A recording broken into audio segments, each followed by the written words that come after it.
Alright folks, for Racing DP here, and I've been having a little bit of a blast around the Monaco circuit, or as it's known on Project Cars, the Azure circuit, and the Lotus 72D Cosworth is on the screen at the moment. It's a little bit of a replay of it, or of the last couple of laps. Basically what it is, on Front Row Racing's YouTube channel on Friday, I'm going to be doing commentary at 9 PM for the PCF, the Project Cars Fridays League, in the Lotus 72Ds for a 43 lap race around Monaco. A few days ago I had a blast in the car around the Nordschleife to get an idea of what the car was going to be like around there, so I thought I'd do the same for Monaco as well. And in a few moments I will go out on track live, so you can watch me crash into the barriers. Now obviously Monaco has got its own risks, its own dangers, its own tricky nature to it, but these cars, I found a couple of things that are going to be a little bit difficult for the drivers to deal with, or perhaps that they're going to have to work around, as you see me clipping the barrier there. Now, setup wise, I'm not going to go into working in setups or looking at the setup or anything like that, because basically what I've done, the setup I used at Nordschleife, which I stole off one of the drivers, I've used that, done a few laps, made a few changes, and gone out on track, so I won't be making any changes to that setup, so that I'm not giving away that guy's base setup. Okay, so a little bit of a lap there on the replay, but I'm going to go and, if I can, go out on track. As you can see, I've done a few laps, 21 according to the screen there. I think there may have been a few more. I'm guessing it doesn't count the ones where I've returned back to the garage without completing the lap.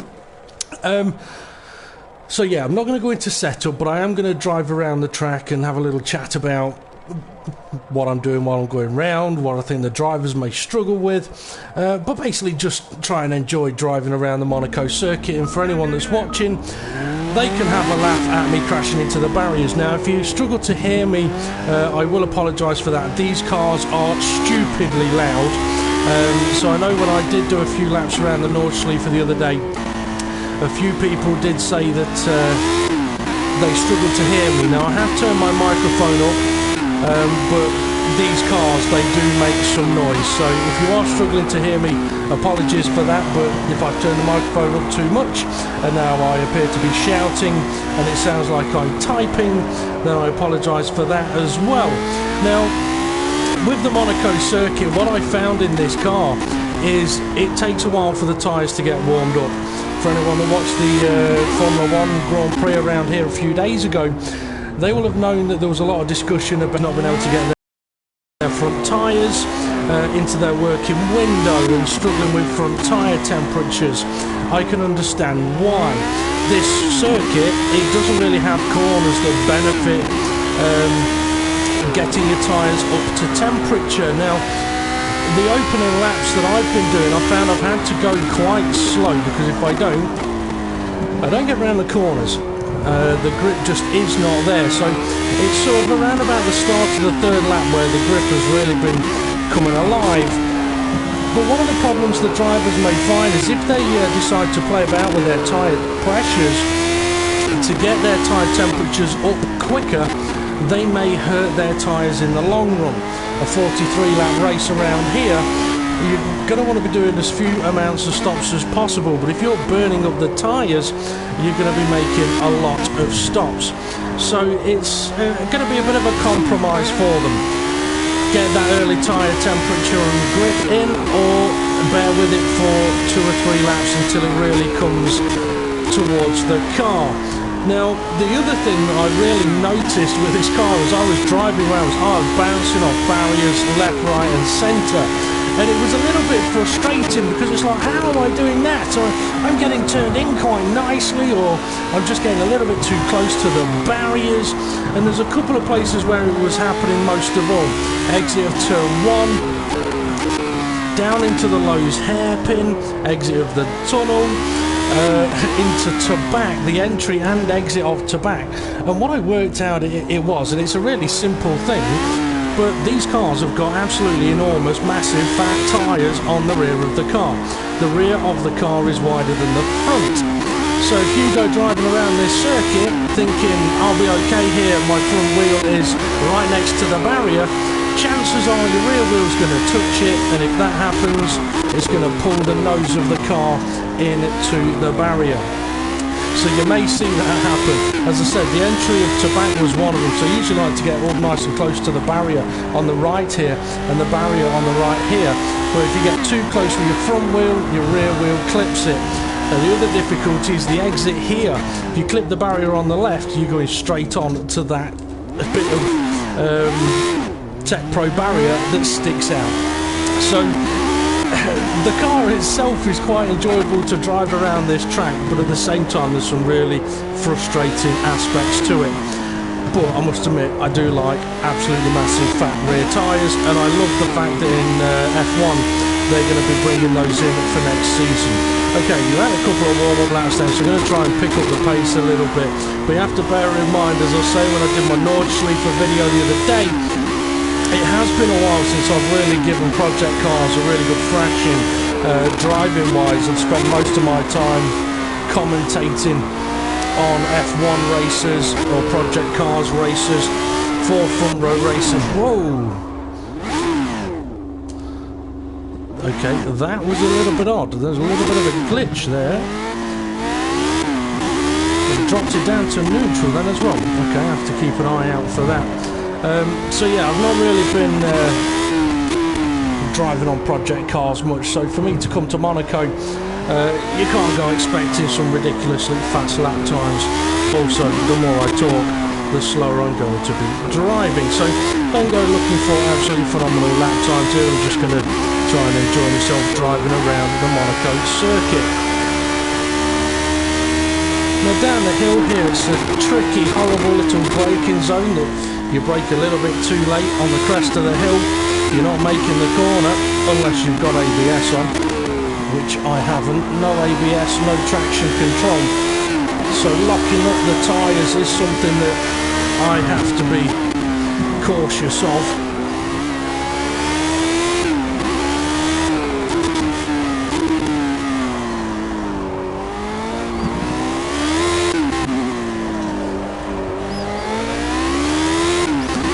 Thinking about it as well, the final corner there, Anthony knows it's very easy to clip the barrier on the left with the rear left tyre. A little bit too much curve there. But yeah, there's so many places around this track you can just clip the barrier with your rear, you're into the wall completely. The front tyre's locking up a little bit.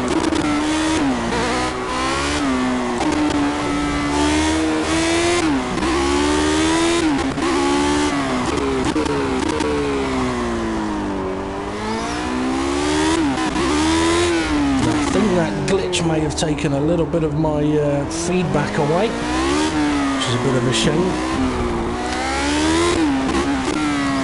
Now for anyone that is interested, I am using a Thrustmaster T300 wheel.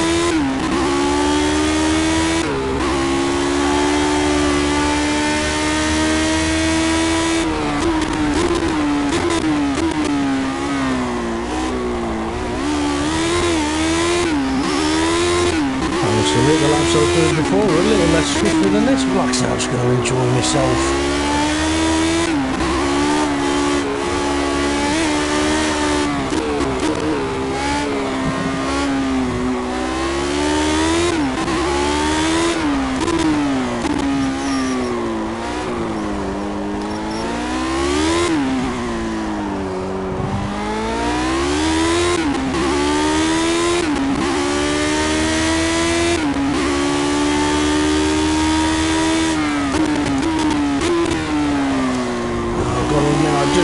The Monaco circuit, it's always been a favourite of mine.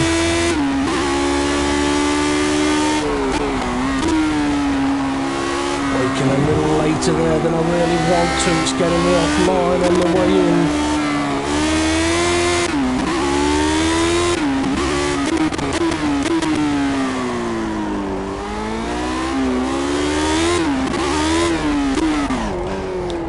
Locked up the fronts.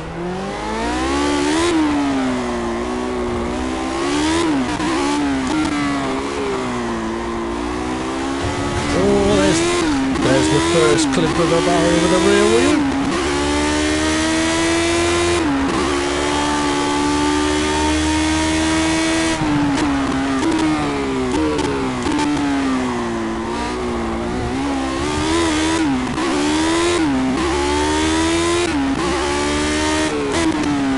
Now, considering that the last car that I drove around the Monaco circuit was a modern Formula 1 car, there's no surprise. Oh, yeah, little swine.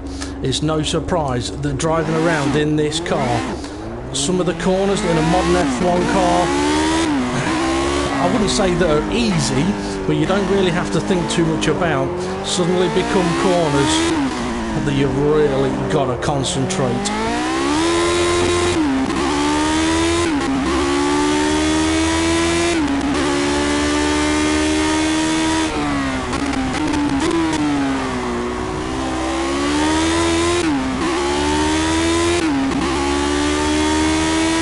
Trying to brake quite high at the crest of the hill here. I'm going to brake a little earlier this time. I think anyone that goes deep on the brakes... Oh yeah, little sod. Yeah, anyone that goes deep on the brakes up into Monaco Casino Square, they're going to find themselves in the barrier, a little bit like Max Verstappen did. For anyone that's going to be running ABS in the front row racing PCF race on Friday, it'll be a hell of a lot easier because they won't have to worry about locking up the front or rear tyres, so they will be able to push a little more aggressively. But I mean, I've not ran ABS on this game ever, I don't think, so you may find that okay, they don't lock the front tyres, but it might just understeer a little bit for them, which could still see them into the barrier to back to another corner. It almost feels like you've got to take it slow in these, which to a degree you have to. Now I will admit, I mean, my setup that I'm running here at the moment is not going to be anywhere near an ideal setup for this track. Like I say, I haven't worked on it, I haven't spent hours tweaking it or anything like that. I literally borrowed it for someone set up for the Nord Sleep for one of the league drivers, borrowed that, made a couple of tweaks to the aeros, to the gear ratio, and that's about it. Tried a couple of different aero levels and gone with a bit of a risky one here, if I'm honest. Yeah, definitely lost a little bit of feedback in the wheel. I hate it on this game when you do lose the feedback. It means you're not feeling what the car is doing.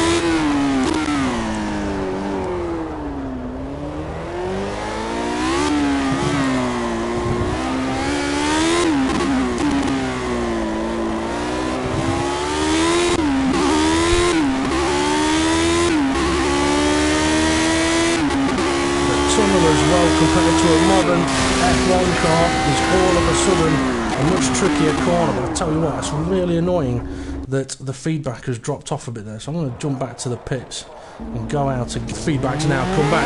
There's those little moments like in the tunnel there. I mean, for anyone that's watched the Formula Racing PCF or the PCS races and on the podium interviews or throughout the race, you've heard the commentators or the drivers talking about they've lost feedback in their wheel. It pretty much becomes almost impossible to drive. I mean, the experiences I've had on project cars is a lot like, I mean, this glitch that I had here earlier on. You have the glitch, you all of a sudden lose not all, but a lot of the feedback. That then means that when you're going through corners a little bit like the tunnel, where the car makes a little bit of a movement, you don't feel that anymore, and before you know it, you're in the barrier. There's also another one where it does literally just drop all feedback completely, and it's like playing a 1990s arcade game where there is no feedback whatsoever, and once that happens you are pretty much screwed. Now, something I know is on some PC sims on, like for example, R-Factor 2. For anyone that's been keeping up on my channel lately, you'll notice that I've been racing in the Formula Sim Racing leagues. Now on there, I was advised to have a button on my keyboard which was reset force feedback, and at first I thought, well, I don't need to do that, it shouldn't be a problem. After a couple of the races, it was like, you know what, I'm going to do that because I have lost feedback and you need it. And in a way, it'd be good if on the consoles you could do a similar thing. You could have a button that would reset the force feedback if anything did happen. Okay, let's get warmed up, get these tyres warmed up again. Something else I noticed with these old cars as well is they do not like going down multiple gears. It's not like a modern car where you can just... If you give it a split second to go through the gears, you're alright. But if you just do an F1 2014 style, bang, bang, bang, bang, bang down the gears, yeah, you're not going to be doing too well. Especially if you do a Rosberg.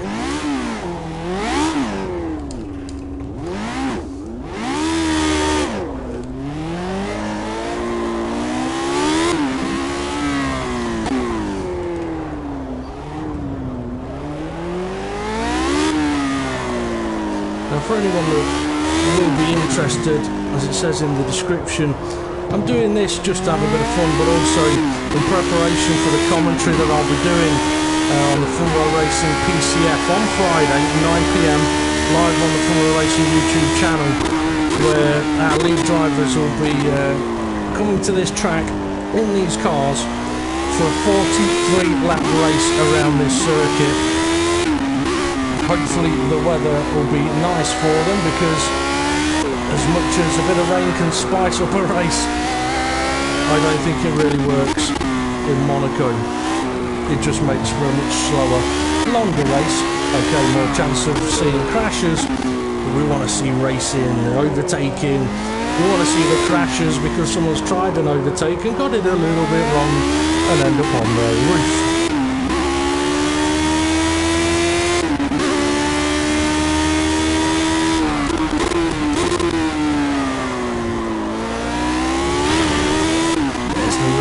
Clipping the barrier again. Some of the drivers really are going to have to be careful of, because if they do have a car behind them,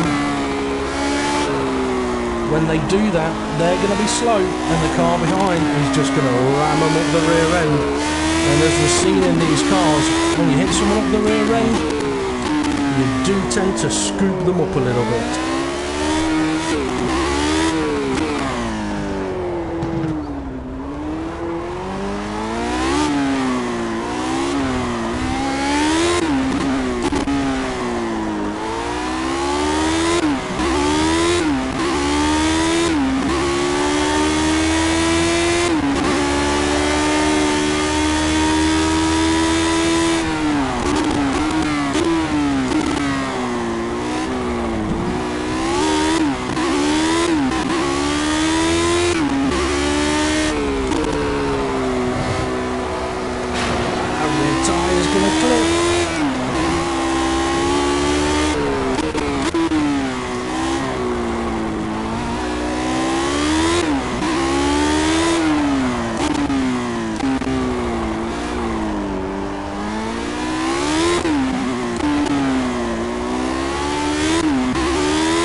Is quite a fun car to drive, and I think with the standard setup, it's a bit of a horrible little beast. It doesn't want to turn and not a lot of rear end grip, but if you have got a semi-decent setup on it, it can be a lot of fun. Around the Monaco circuit there's obviously not a lot of margin for error, so if you do try and have a little bit of fun getting it sideways, chances are you're going to hit the barrier.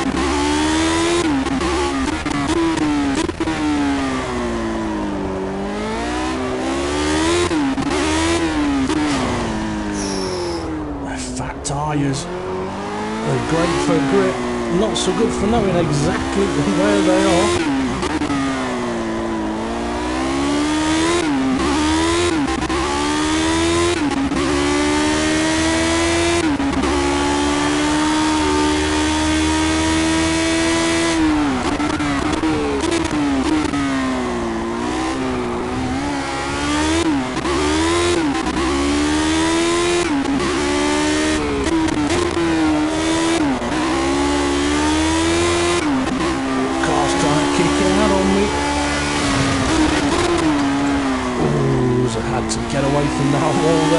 I was going to be hitting that Tech Pro barrier. And I know I was, because I've already done that once before I came live.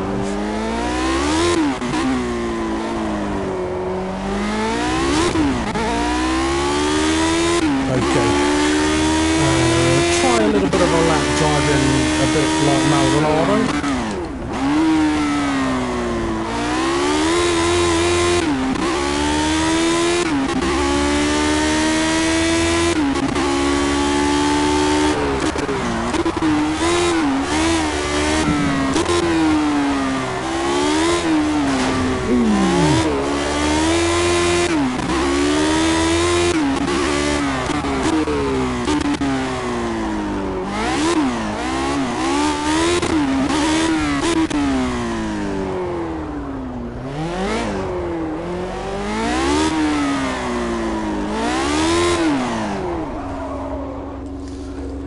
Nicely parked.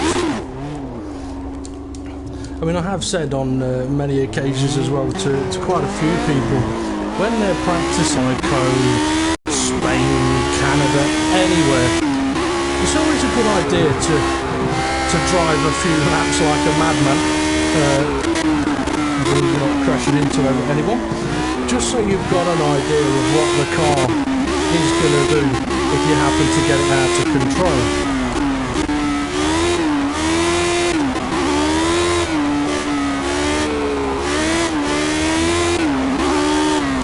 To be fair, I don't have a lot of experience with what this car will do when it's being driven like this, because it's not how I drive.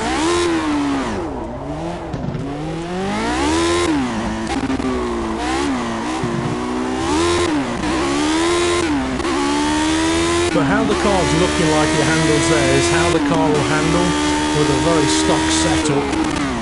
And you're actually trying to drive it quite nice and smoothly.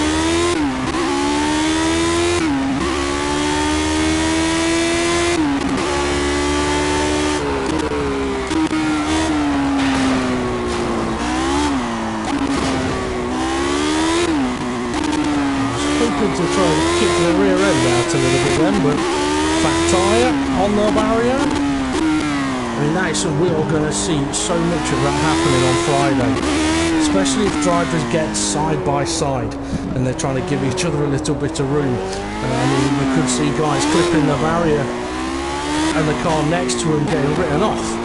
And the guy that's written off, not too happy, think he's been purposely crashed into him. Quite simply might not be the case.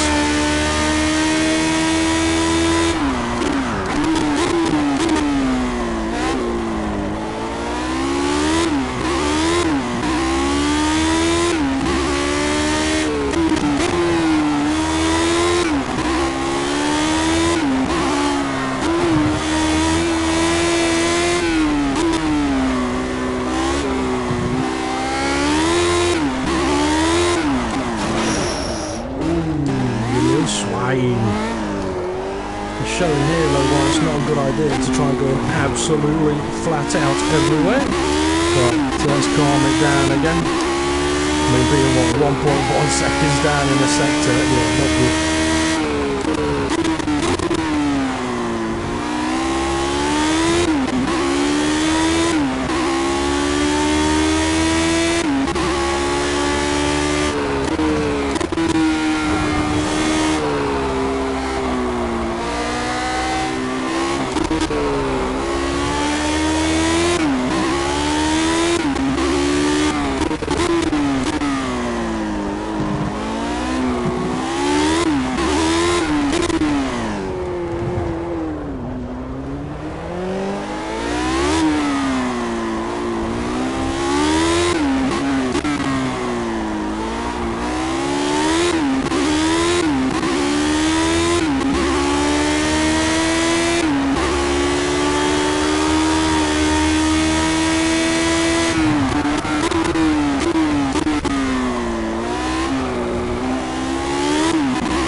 but down in Lower Marylebone, he doesn't like it.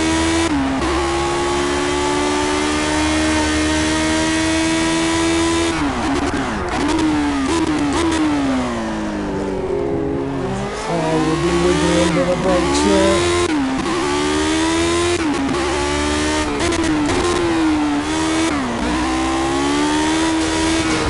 Oh dear, get away from the wall!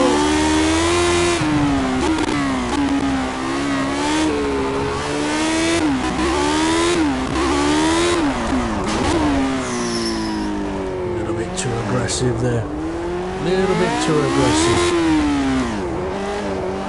I mean, it's a very enjoyable car to drive around here. And it's going to knock you out. My hands and arms are aching a little bit.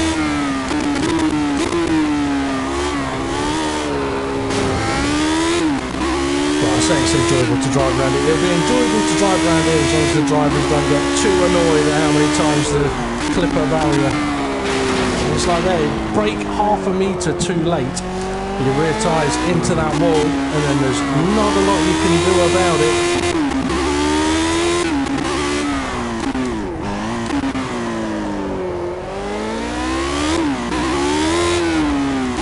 Now, as for lap time, I've absolutely no idea what sort of lap time the lead drivers are doing. I'd expect them to go faster than I have done here, because they'll spend a lot more time working on their setups, getting it spot on for themselves, whereas I'm not doing that.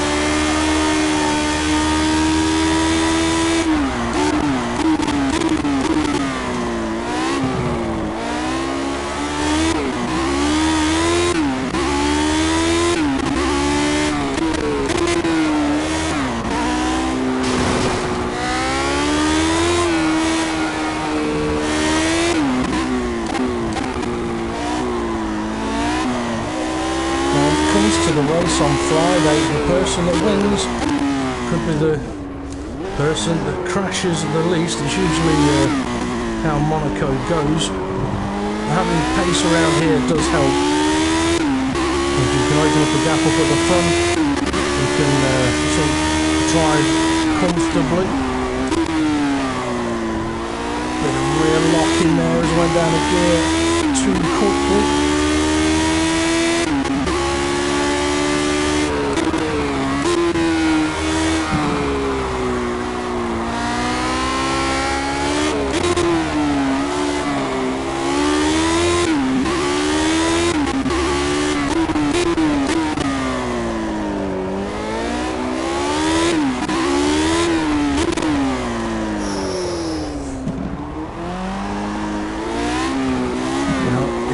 If any of the drivers decide not to do any practice in these cars around this track for Friday, they're going to struggle.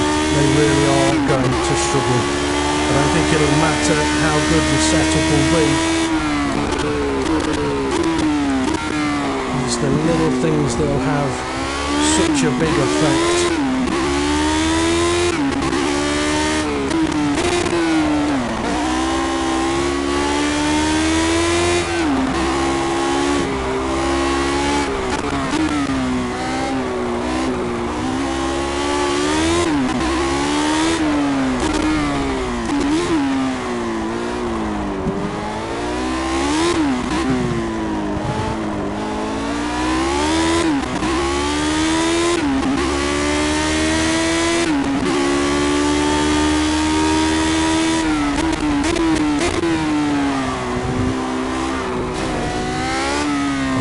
A few barriers now, so I think I shall perhaps leave that one there, but pop the replay on for a moment while I can have a bit of a drink.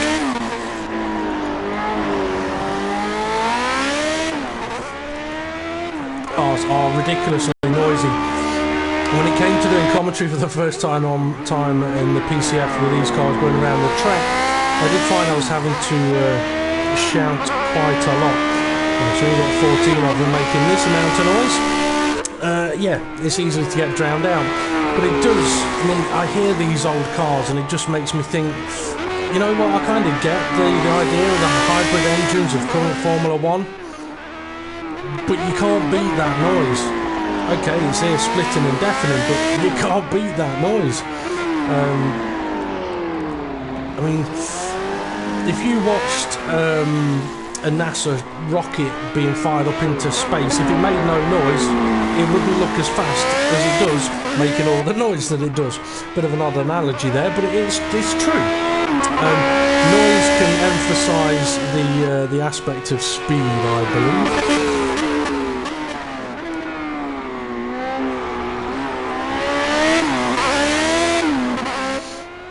When it comes to Friday, also, I'm looking forward to seeing how the drivers get on around this track in these cars, and being able to commentate on it. So if you are interested in watching hopefully all 14 of the drivers taking their cars around here on Friday 9 PM, find the Full Row Racing YouTube channel and join me in watching that.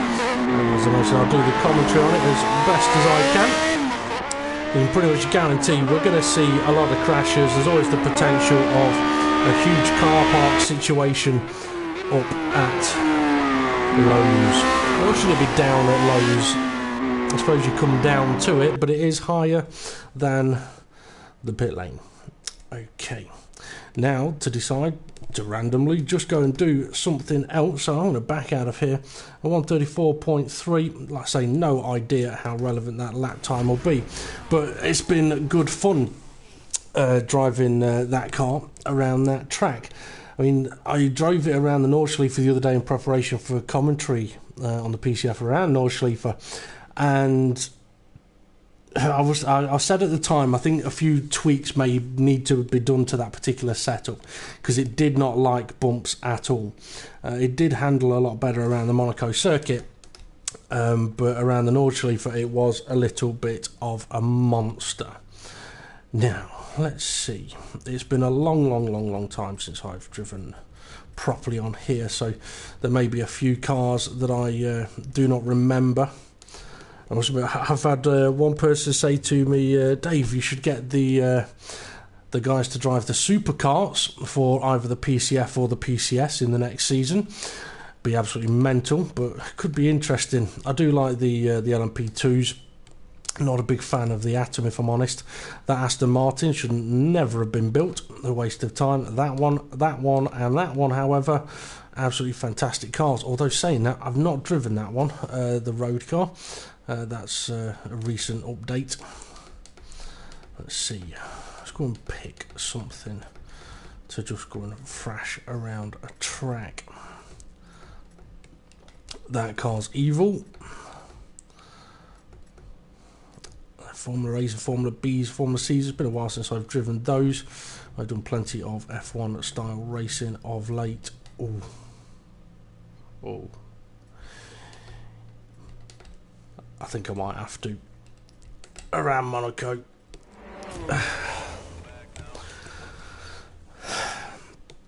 Well, we've driven the Lotus 72D around here. This is going to be a whole different class. Now, if I remember rightly, I have driven this car around here before some time ago, so I would hope I have a setup for it.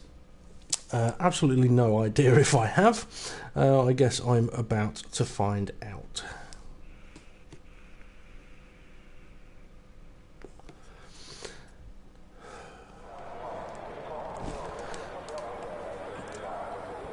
Let's see, does that look like it's been tweaked at all?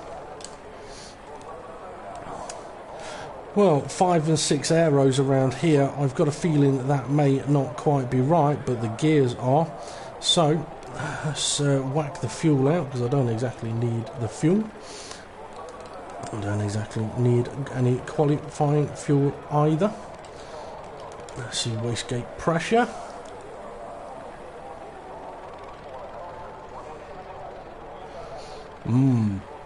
Why not? I'm only going to end up in hospital because of it, but we'll see how bad that's going to be. And if I remember rightly, the turbo lag on this car used to be quite aggressive. So get ready to watch me smash the living bejesus out of...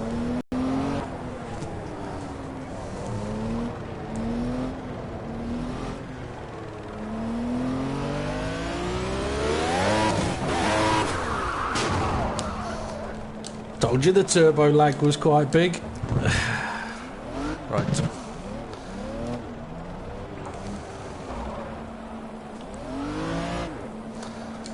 I may have to adjust that turbo, but we'll see how we get on.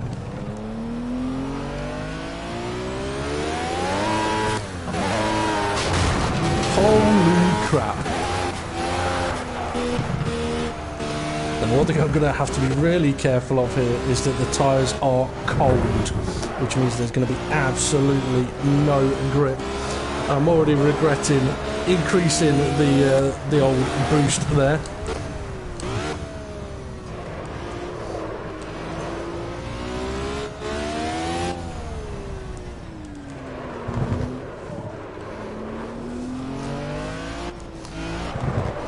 Now, if there's ever a car that's going to give you a bit of whiplash or rip your arms out of your sockets, this is one that is up there with the potential to do so.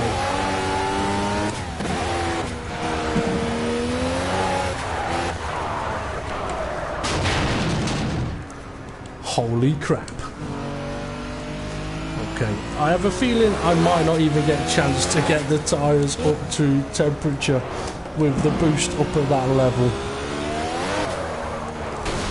Because it's just going to light those rear tyres up.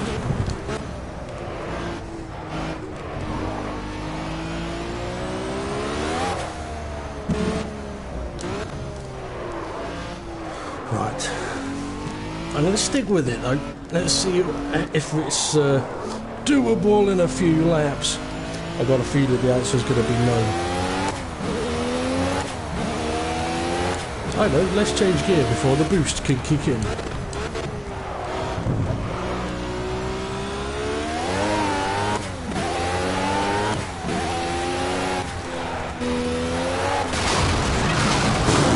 Holy, yeah, you know what.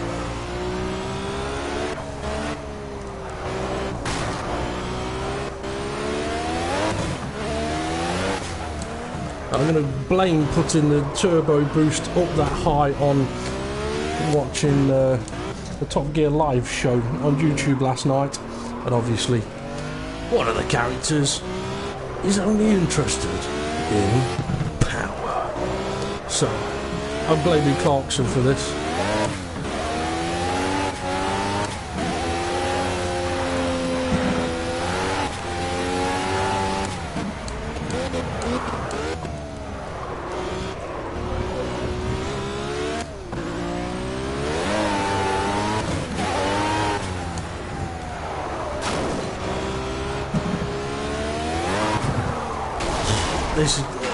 I think we have to give up on that one.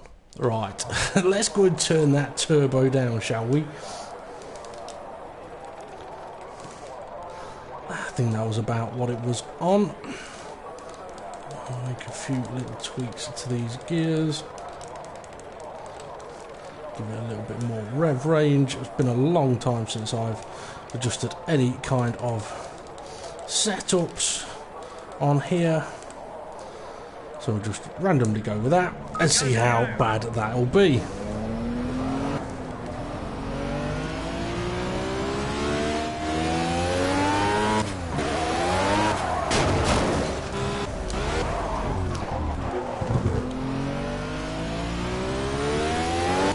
So this is showing up my lack of driving on project cars quite badly.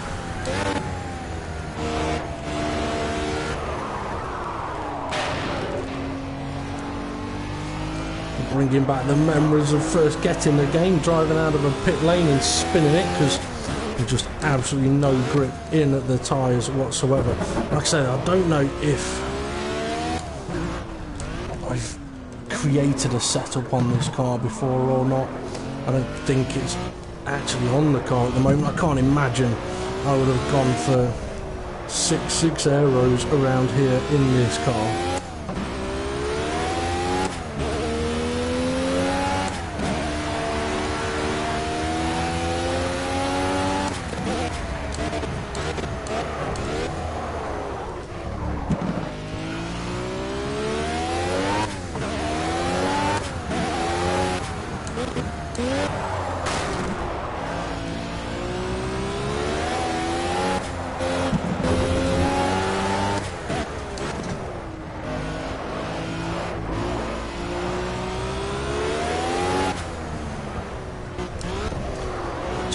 the Lotus 72 took a couple of laps to get tyres up to temperature. I could see this is going to take 3 or 4 if I can actually complete the laps.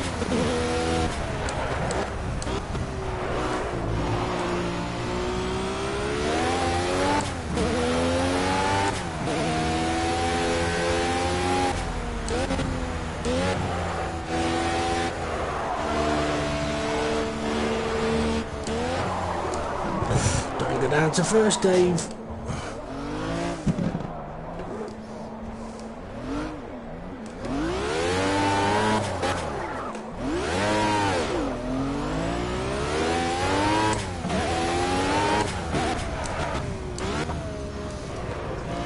This could probably do with a much shorter gearbox on it.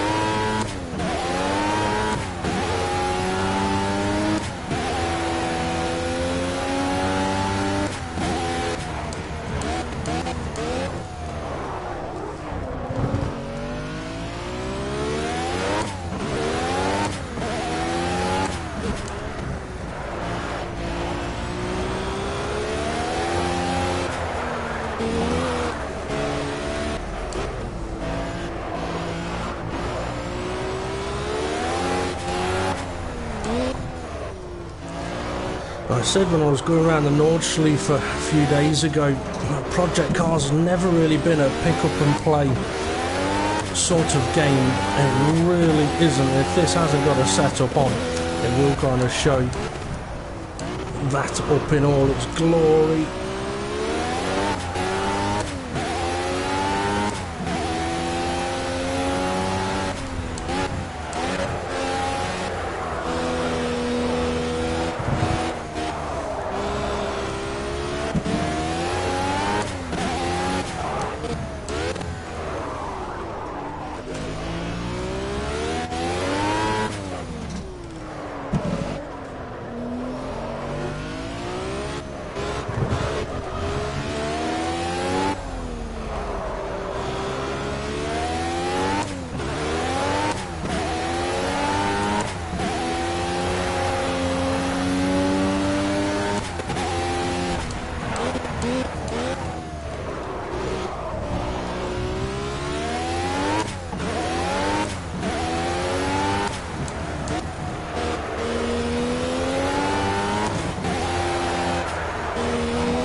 This is a beast. I'm not even really full throttle at the moment. I'm just trying to build up to that a little bit more. Just trying to get a grasp of what this is going to start doing. And the front grip's still not quite there yet. Temperature's not up.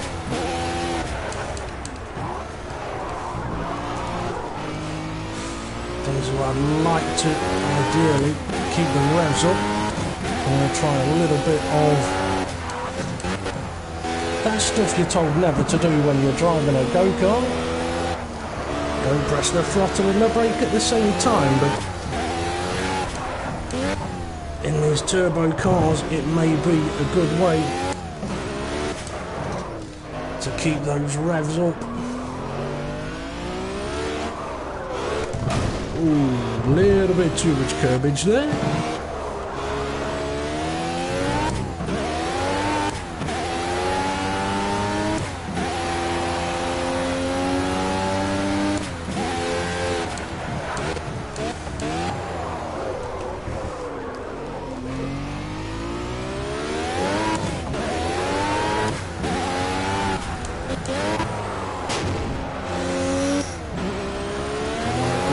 To first one.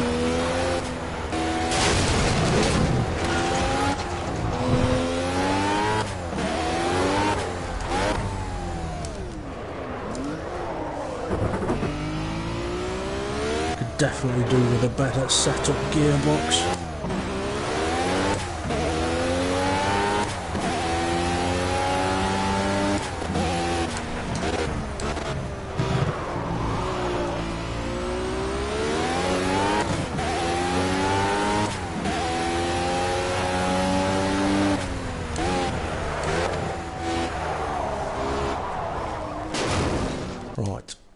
let's go and have a little play with the gearbox. The final drive is as short as it'll go. I mean, that's a little frustrating really, that first is as short as that will go. This may not work, but if I can use a higher gear ratio, there's not gear ratio, higher rev range in the gears, it may just help. And I'm slowly beginning to get a grasp of the grip of the car there. But with the gear ratio the way that it was, dipping down into first gear way too often.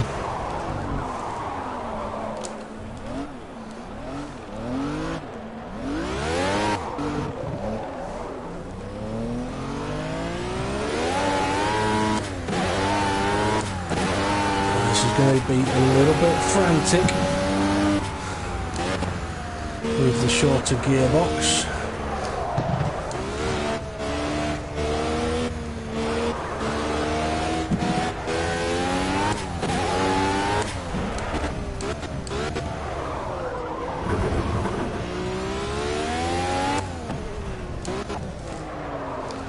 I mean, this car is absolutely nothing like the Lotus 72D to drive. They're two completely different monsters.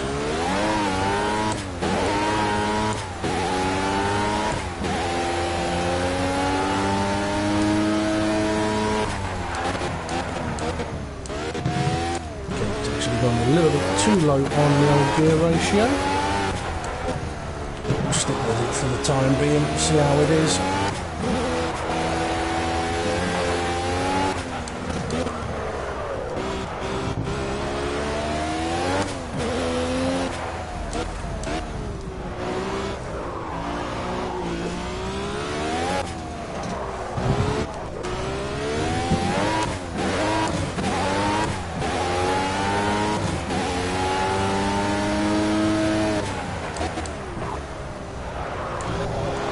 One similarity between this and the Lotus 72D is going down the gears. It doesn't like those quick downshifts.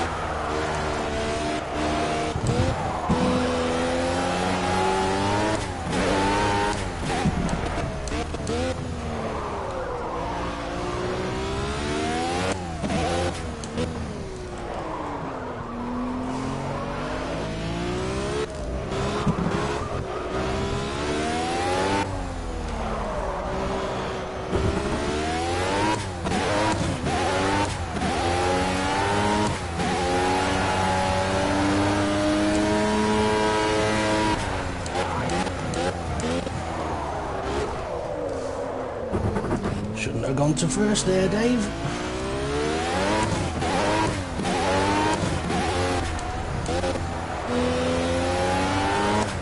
Shorter gear ratio definitely helping out, but this car is an absolute animal. I know I took this around the Nordschleife for a long time ago. I'm fairly sure it was on this game. I'm thinking about now, I definitely must have had a setup on that one, because if the car was handling like this, there's no way I'm getting around the Nordschleife.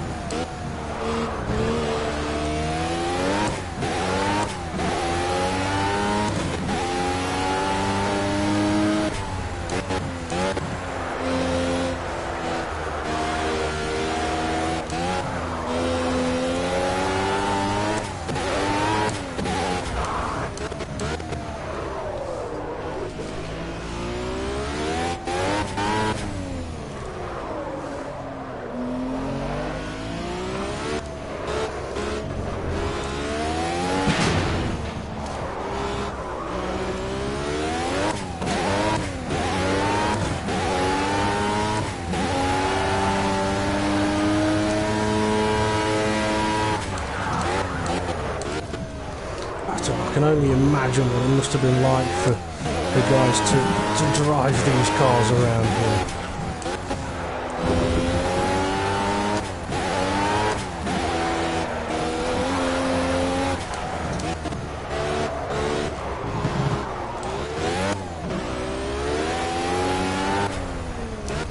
okay, they'd have had a whole team of mechanics and engineers to get their setups right and all that kind of stuff, but they'd still have to have the balls to put their life on the line and drive these cars faster than I'm doing around this track.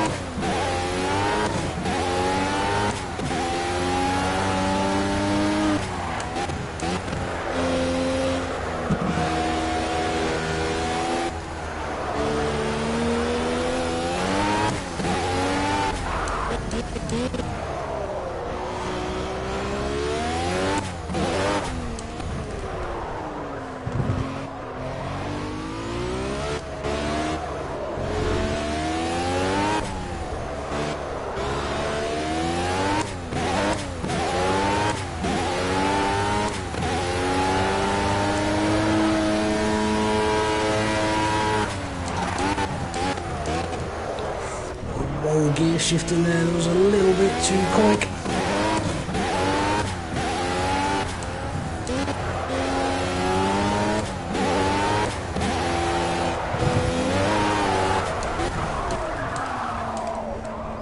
Hey, you done a Jolyon Palmer. Nearly managed to get away with that one. Right, I'll make a little change to that now, that gear ratio. Let's see, 5th gear, tiny little bit longer, 4th gear, tiny little bit longer, 3rd gear, tiny little bit longer, 2nd gear isn't too bad at the moment.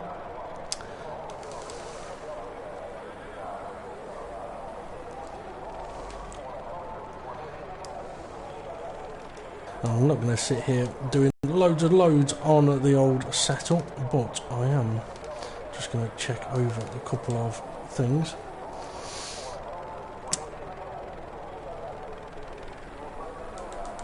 Let's add a little bit more downforce, shall we? Actually, thinking about it, let's do it the other way around. Let's go like that. Now, some people will think, what you're doing, putting more rear wing than front wing. Well, sometimes around some circuits, yes, you want really good front end cornering, but if you go too much on the front wing, your rear end can't handle what the front's trying to do. So quite often it can be more beneficial to run a lower front wing than rear wing. I tried on the Lotus 72 earlier and actually found it much more beneficial, especially through the tunnel.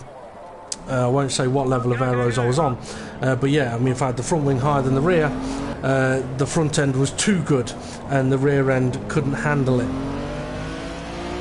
Now, I'm not saying that that's going to work in this car, but we'll find out.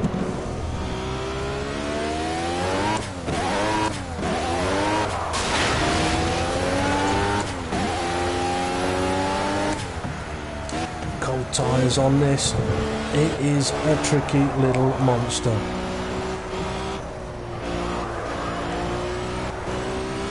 And one thing I and I think most people found with project cars, especially when it first came out, was it can very quickly make you look like you have no idea how to drive when you come out of the pits and spin the car.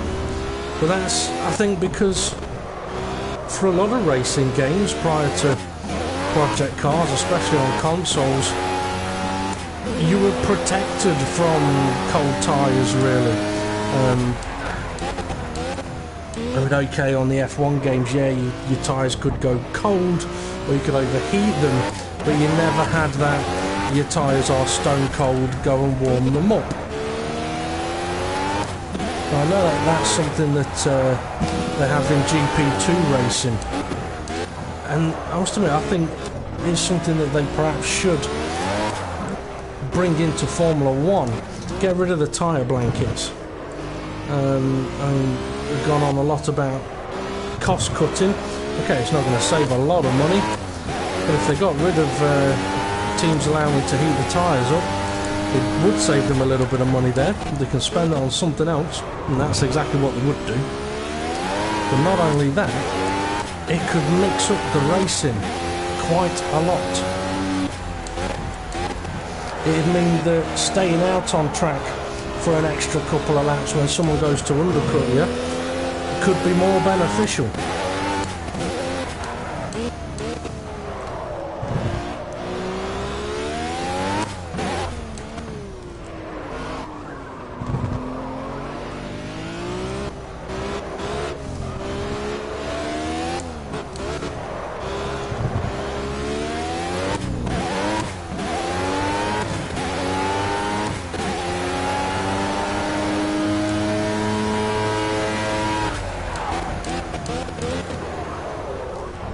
Braking a little bit too late for the chicane there.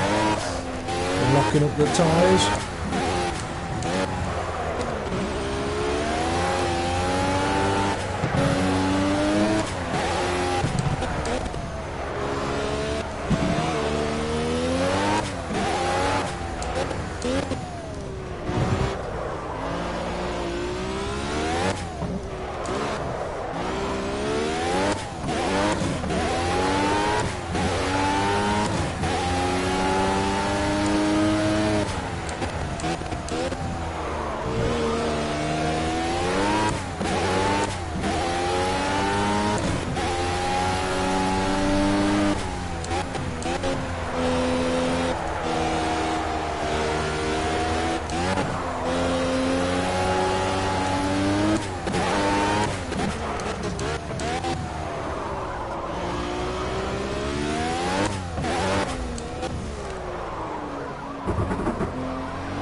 I was about to say, if I was going to keep playing with the setup on this car, I would make that fifth gear a little bit longer.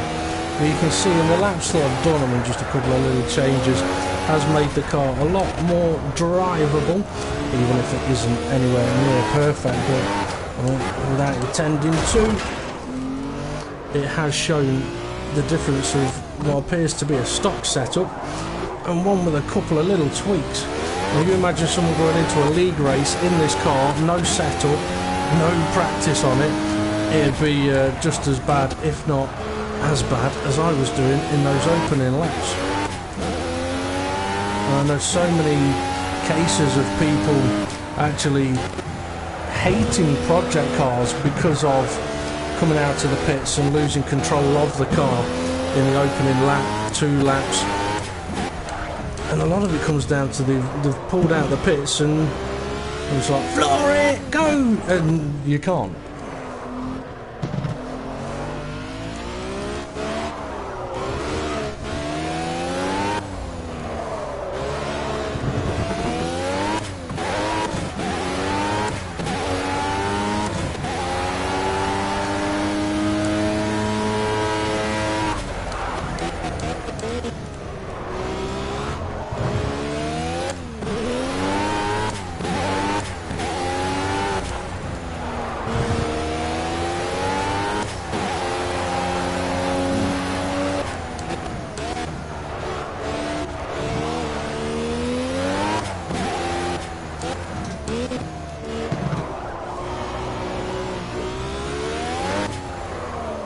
Gonna spin.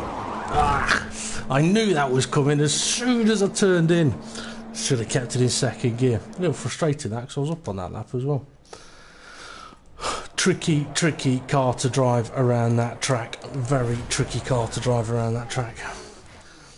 I'll have a quick look actually if I have got a setup on that car.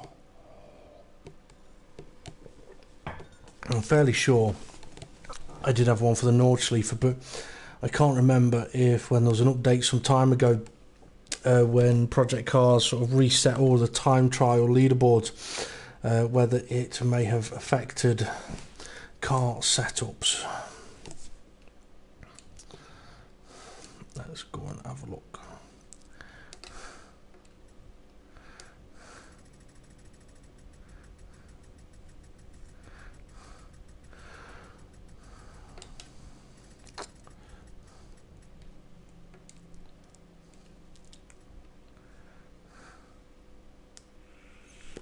Yep, no setup on the car. No wonder it was an absolute bitch to drive. Bloody hell.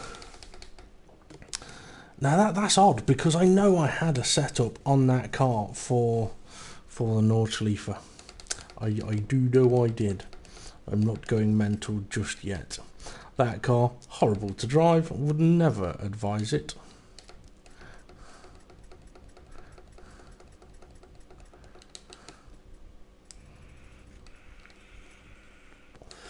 And one of the cars that I really did enjoy driving when I was last really sort of hammering project cars was the Merc AMG Coupe DTM.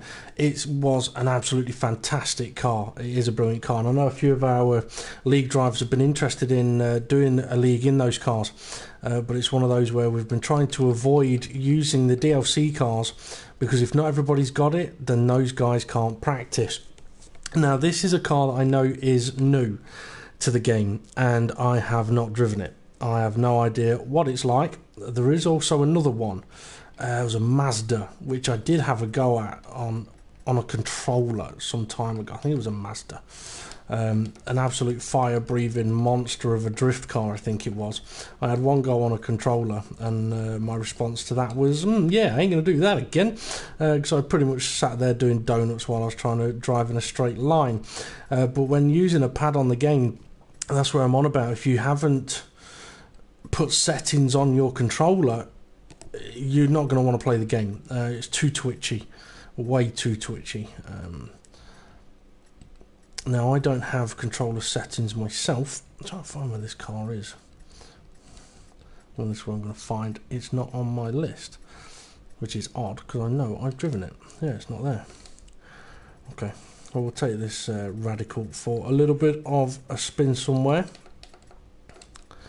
Let's see what this is like. So there's going to be absolutely no setup on this car whatsoever either, which is probably not going to be much fun at all. I've not driven there for a while, so I'm going to go to Donny.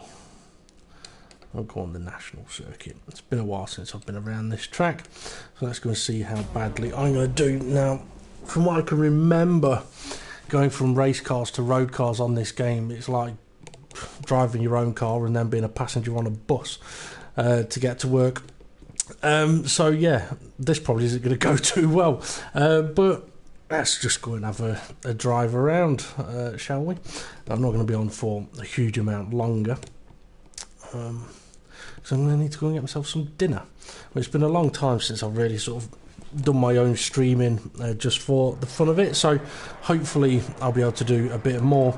And I must admit, I've been looking at getting Dirt Rally on this all-weather street medium track soft. Let's go with some track soft tyres then. Yeah, I had Dirt Rally on PC, and it was alright, but I really could do with something for a handbrake lever, which I didn't have. So it got a little bit frustrating for me, because having a handbrake on a button, I was alright going around some corners, like left-hand corners, but for right-hand corners where I wanted to use the handbrake, the button was in an unreachable position. So tempted to get it on the PS4 so that I could do live streaming and all that kind of stuff, and I do enjoy a bit of rallying, but at the same time it's one of those where without the handbrake it'd be just as frustrating as it was on the PC. Now this is making a little bit of noise, and for anyone that doesn't know about Radicals, they do tend to be track day cars, this being a road going version. I have absolutely no idea what it's going to handle like. We're coming around the first corner, and the answer to that is all over the bloody place. As I'm doing about 30 mile an hour with the rear end that wants to spin out.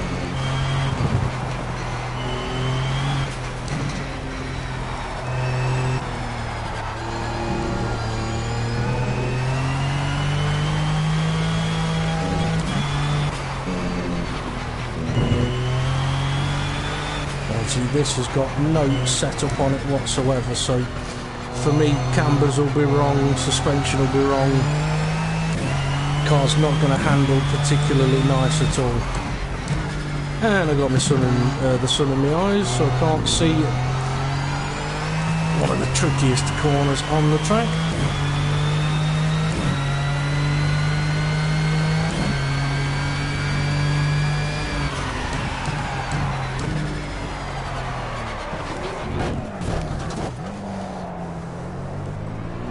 We'll get those tyres up to temperature.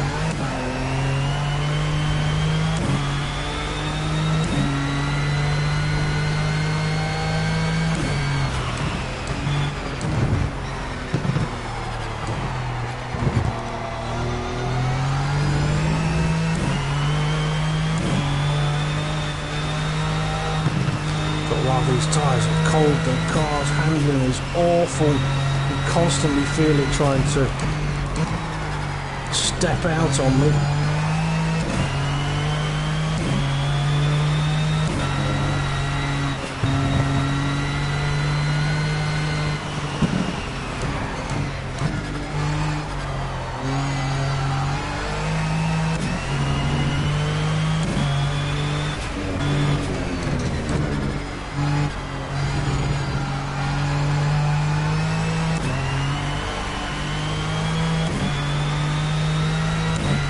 Come on, give us some temperature.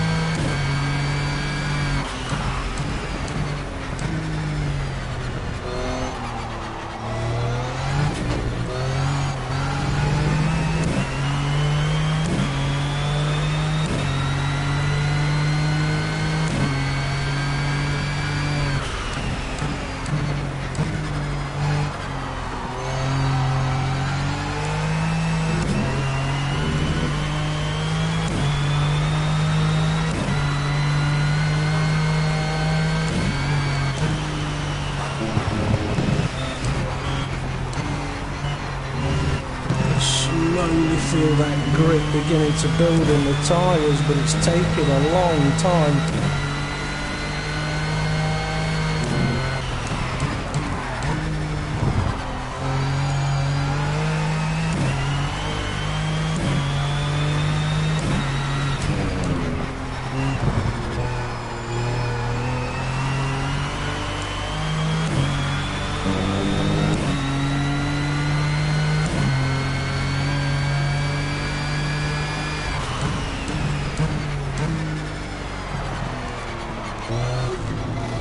It's not liking the brakes at all with these cold tyres. I mean, what's this, 3 laps?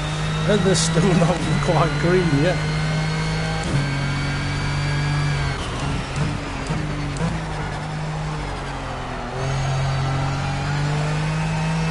Which means we'll have to try pushing them a little bit harder, and when you do that, chances of crashing go up. So I know this corner's going to be tricky because of the amount of steering angle I'm having to use on the right hand part of the downhill section.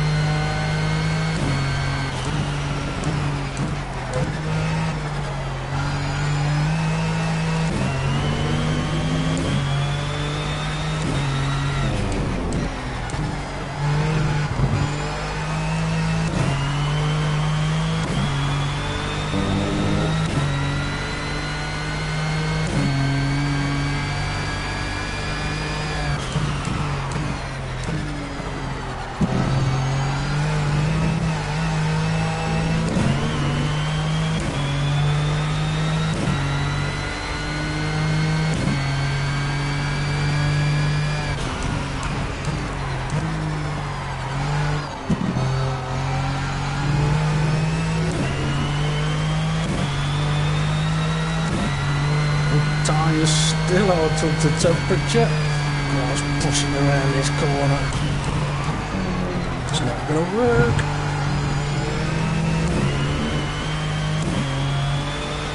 Very nearly lost into the old hairpin then.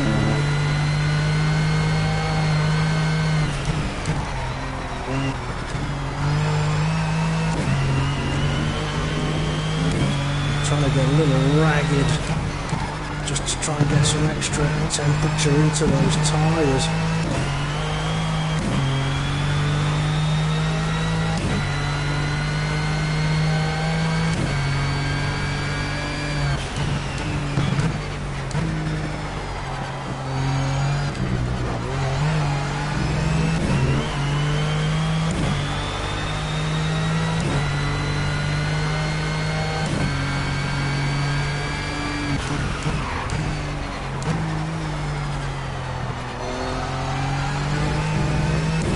We've got a bit of temperature, got to try and keep it.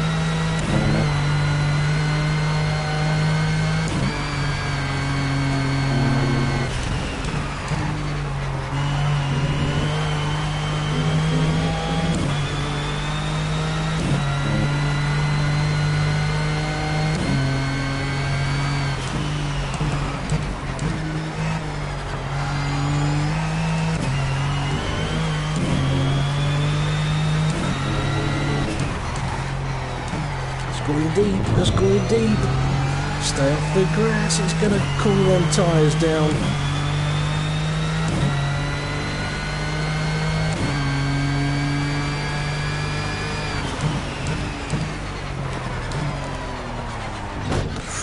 Not enough brakes, Dave. Come on, boy. You can do better than that.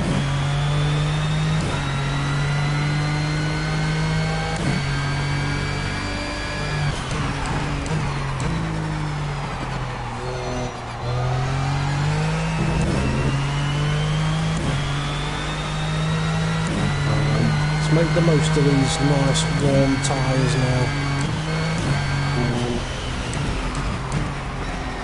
Trying to, but it's not quite working.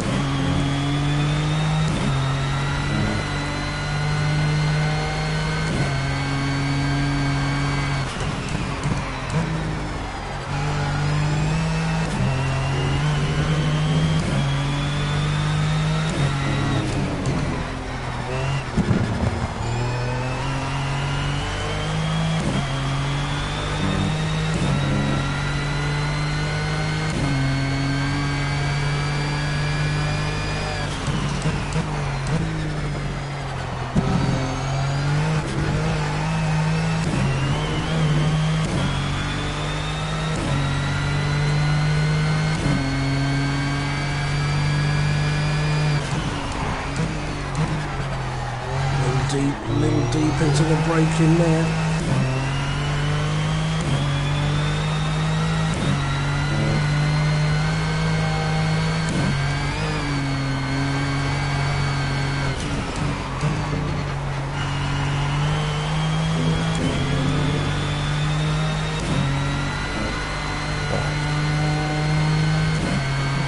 Let's flash this radical. Let's see what it's got. Probably going to end up crashing it.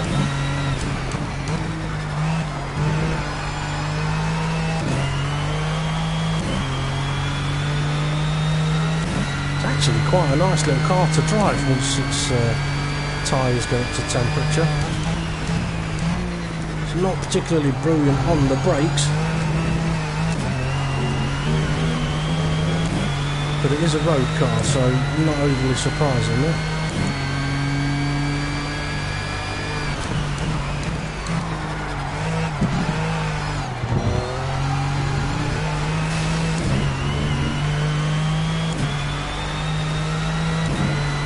This might go badly.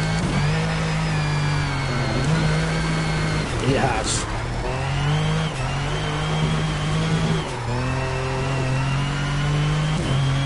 Just making a new potential layout for the course. Oh, I said it wasn't particularly good on the brakes, and it wasn't then. Braking with a little bit of steering on, and it just bit away.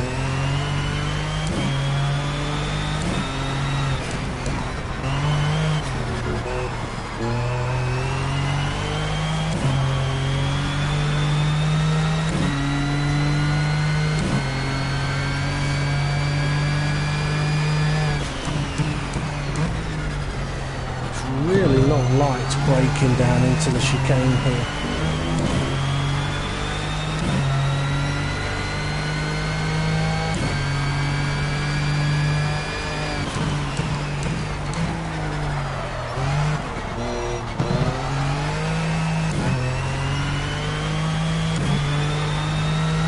Right, let's try it again.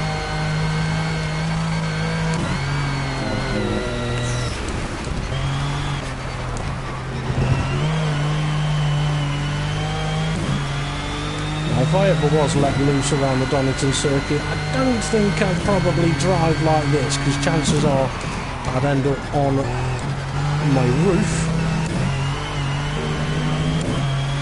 But you've got to enjoy yourself, haven't you?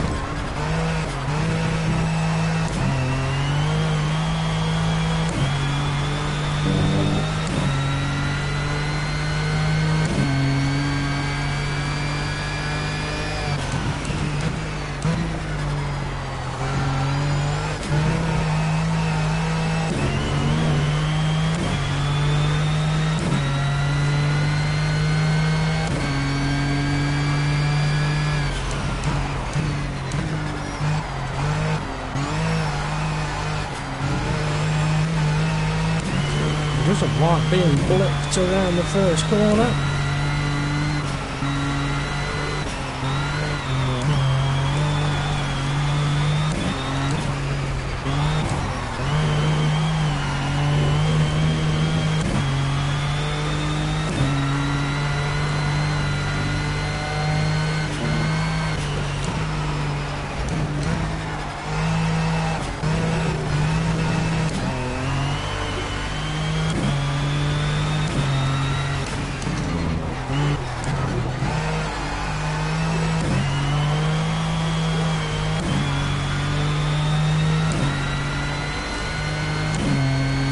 Quite an enjoyable little car, this.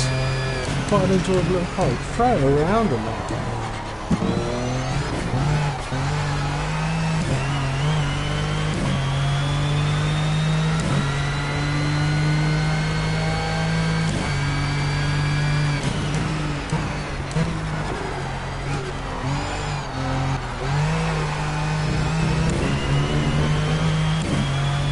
I am purposefully driving a little bit like a muppet at the moment. It is just to have some fun.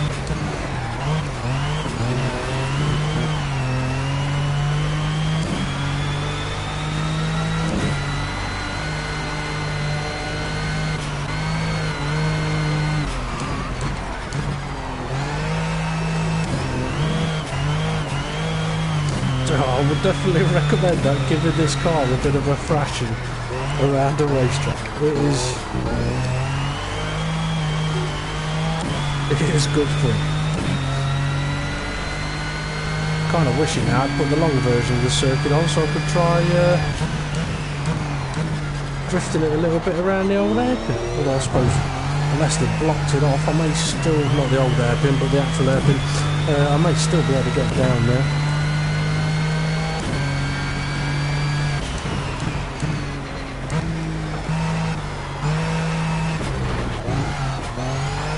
Set that up all wrong.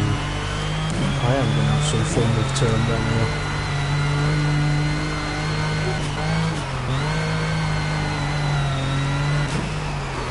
Oh, too much. Too big a flick.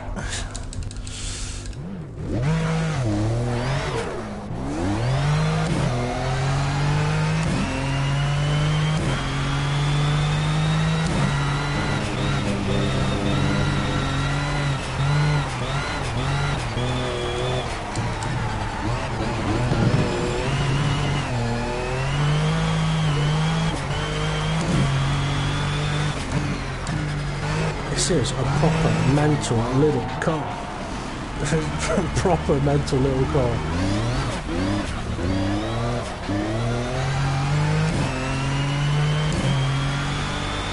Okay, so I'm just going to find out if the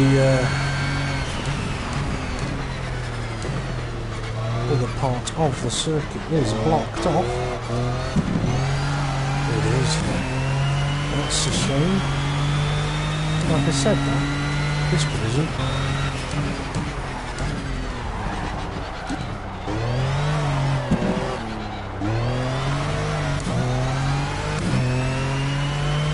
And this is where I'm probably going to find... Oh no, I can get around the whole circuit. Okay.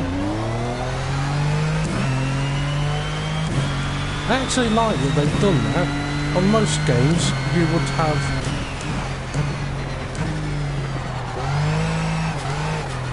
an invisible wall there.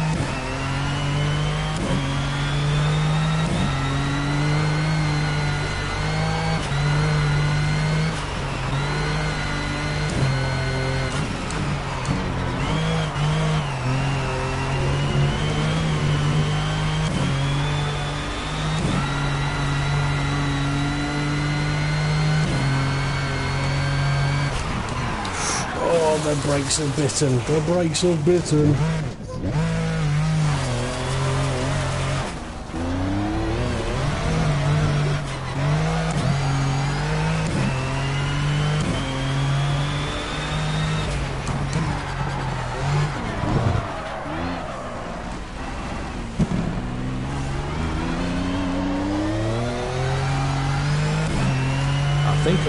actually have overheated one of the rear tyres, which is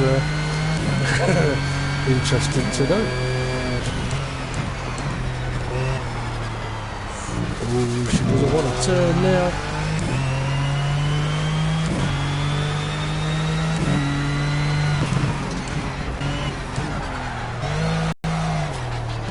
Oh, come on. Kick around.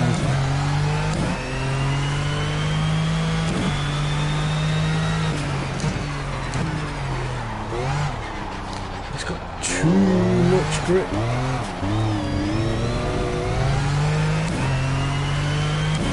Actually, I've probably got a handbrake button somewhere, but which would help for having a little bit of fun there. But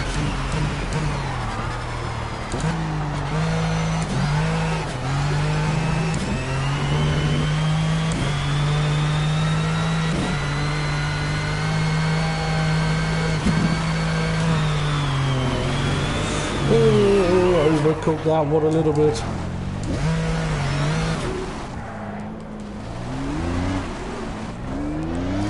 Also, when it comes to thrashing a car around and doing a little bit of drifting, I'm not too bad on the medium speed corners. When it comes to trying to do slow speed type corner drifting, much more difficult for me to do. Also, when thrashing a car around like this, kind of goes against my sort of driving style, really, which is much more smooth.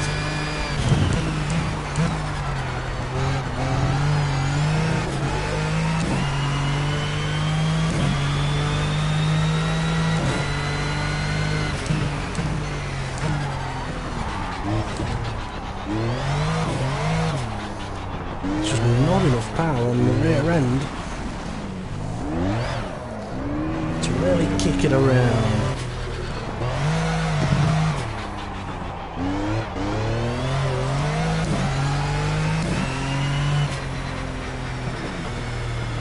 Okay, I think I've found which is the old handbrake. Although actually it's shit. It's the simple answer to that. I found the handbrake, but it's crap.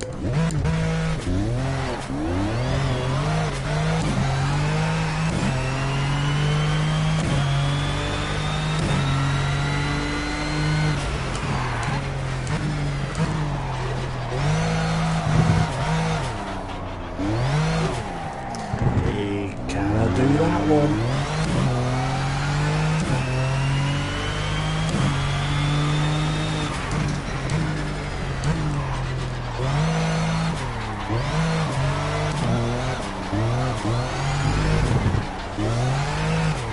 Oh, that's it. Kick the rear end when I'm on a straight.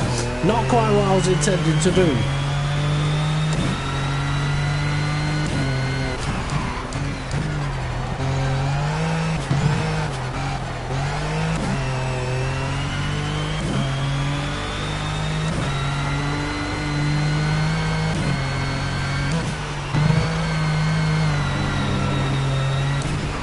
Oh no, too wide, too wide. Interesting. Patch of tarmac there on the left hand side of the old hairpin.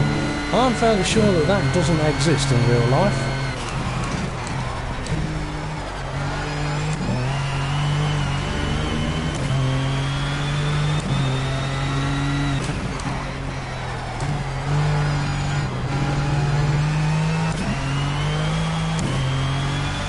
I'll tell you what though, if you do have Project Cars the game and you've seen this car and you thought, no, I'm not going to bother having a go in that, tell you what, change your mind, have a go. It is very good fun. And I could imagine with a few tweaks to the setup as well, it'll be absolutely brilliant. And I'm not talking just really good, I'm talking absolutely amazing.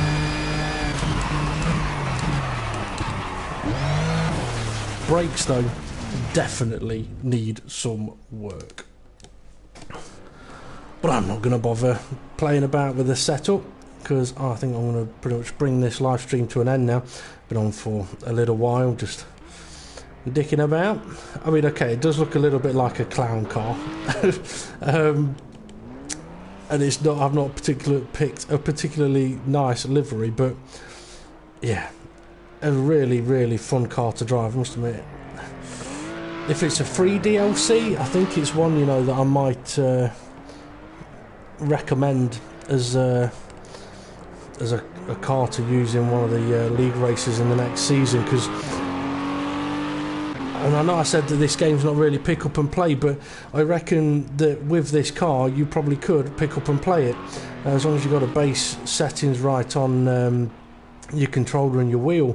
I mean, I've not done anything with the setup of the car there, and it was absolutely brilliant fun to drive. Oh, I went for a Scandinavia flicker, got it a little bit wrong there, but yeah, brilliant fun to drive that car.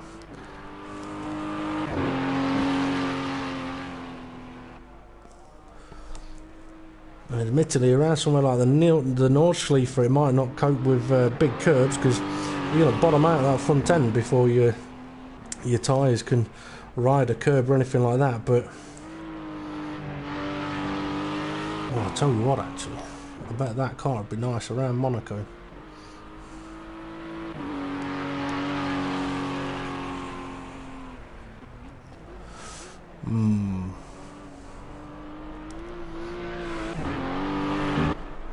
Do I finish off having a little thrash of this around Monaco? You know what? I'm going to. I like that car.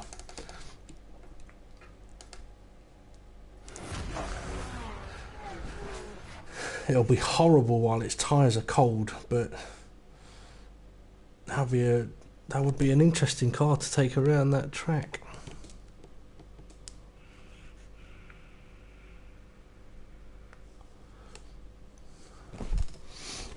I suppose I'll wait for it to get low. Just have a look. What time is it? 8:30. So yeah, I have been on for quite some time now, but I am going to change the circuit.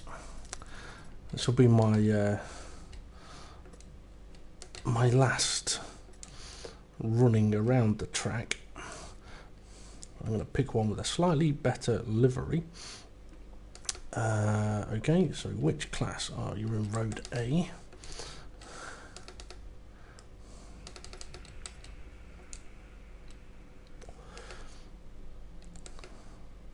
So we find that its choices of liveries are going to be absolutely awful. Well, I suppose you can't really complain with all plain colours. Then that'll be the one I'll be going for. Just have a quick look at what else there is.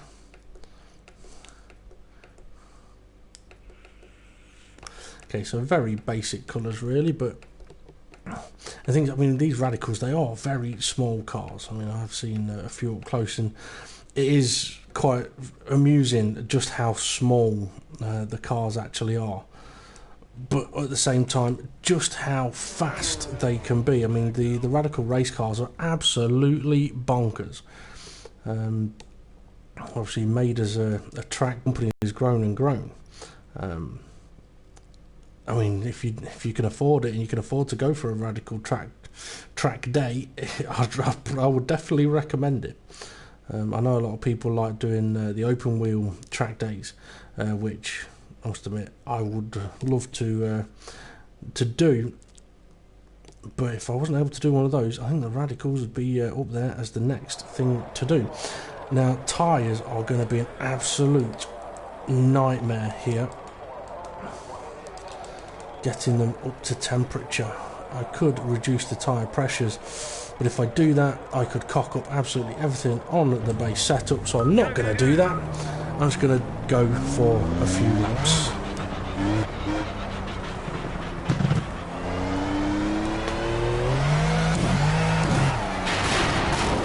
Or I'm perhaps just going to smash it into the barriers on my way out of the pits. That's how bad cold tyres are. I mean, I know I was hitting the barrier in the F1 cars earlier, but yeah, okay. That means we're going to be on for a couple of horrible out laps. The cars just wanted to spin. at every possible moment.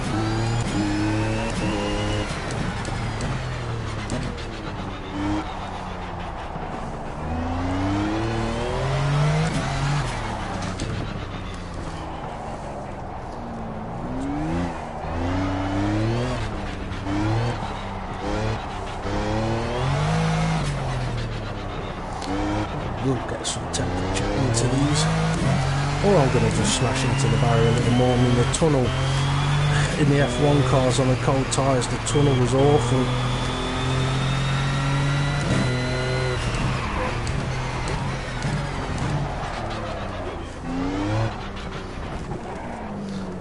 Go for a little cheap trick.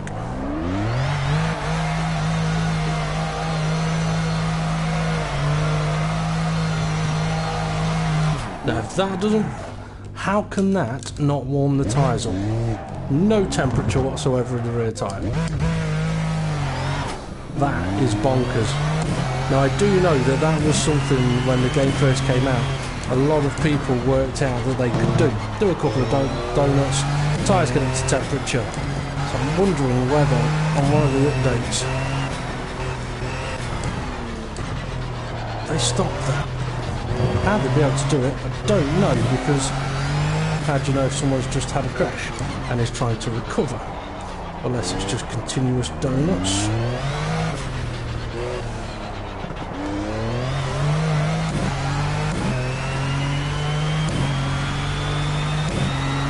Things. Weaving at Donington helped get some tyre temperature. Weaving around Monaco, not so easy to do.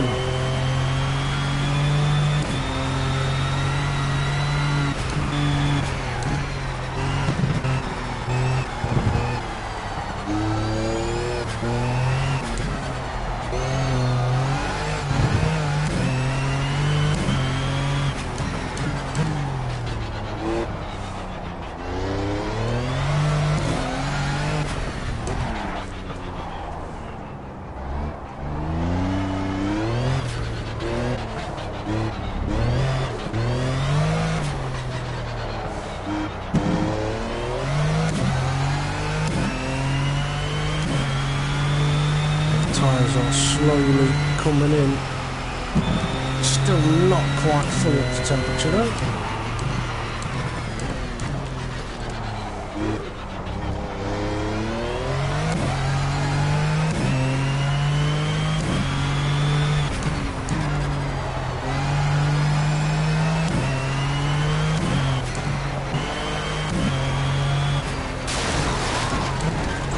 Do a Verstappen, we'll try and avoid doing one.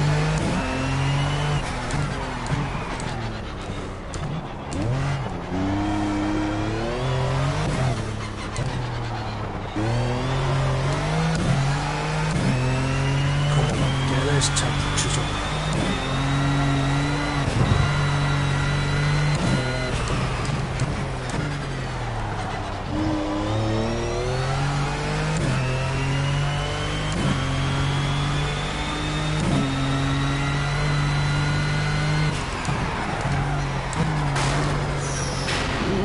She locked up over the crest of the hill. Tyres are just about getting there now though. I've got to remember the brakes are not particularly great on the stock setup on this car. It doesn't matter if you've got the best tyres on in the world, if your brakes are crap, you ain't stopping for anything.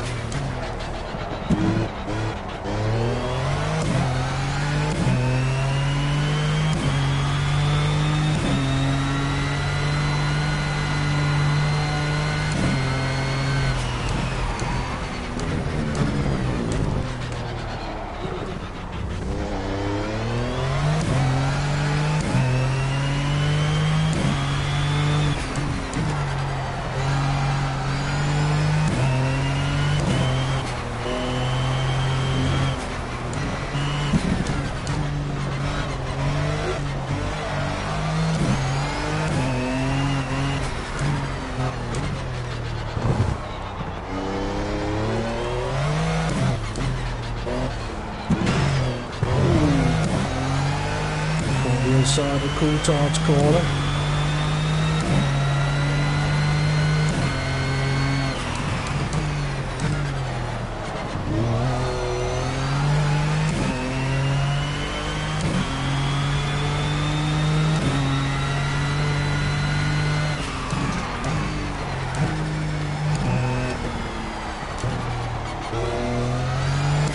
It is not liking going up over the hill there at all.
Well, for a road car, it does handle quite nicely. It would be better with better brakes. That'll probably be solvable with a setup change.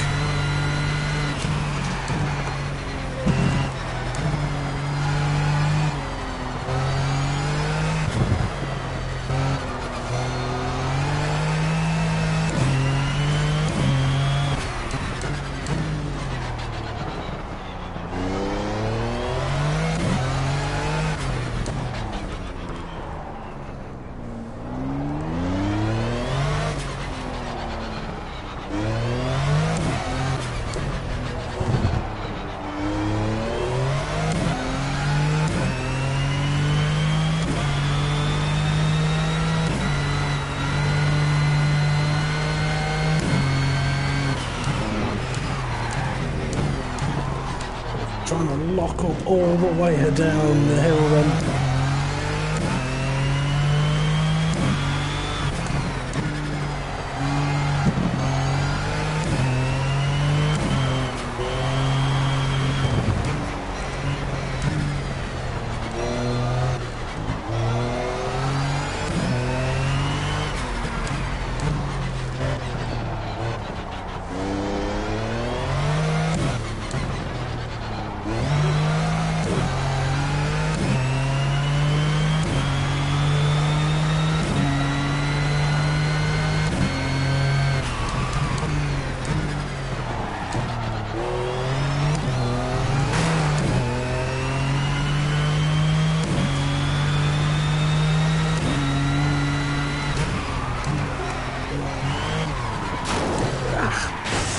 Tried showing off a little bit there and it did not work, but still a very interesting, exciting little car that if it didn't take so bloody long to get the tyres up to temperature, it'd be a lot better. And as I said a few times with the brakes, I mean ideally you need more powerful brakes that aren't going to lock up as much as they were trying to, but then on a circuit like this, you've got to adjust your braking points for all the different types of cars. I mean, the road cars, you have to brake so much earlier. I was trying to brake at the same points as when I was using the F1 cars. But still, a very exciting little car that I like that. I do like that car. Good racing doesn't always come from, or exciting racing doesn't always come from big, powerful cars. You can have slow cars that give just as exciting racing. And I reckon these could do that.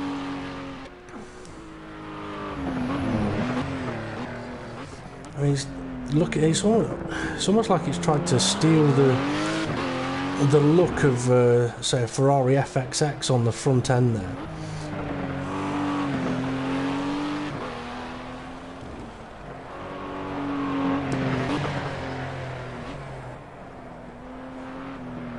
And I think what I might do on another day is have a play about with that car and play about with the setup and get it handling really, really nice. And make it so that around a track like this you could absolutely nail it everywhere. But anyway, that's going to be all from me for this evening. I need to go and get myself some food. So thank you very much for watching. I've been Formula Racing DP. If you want to have a look at the Formula Racing YouTube channel on Friday night, 9 PM, where we'll probably be seeing quite a lot of that going on, but in the Lotus 72D Cosworth and the Formula Racing PCF. That'll be 9 PM on Friday. So thank you very much for watching, and I'll see you all again soon.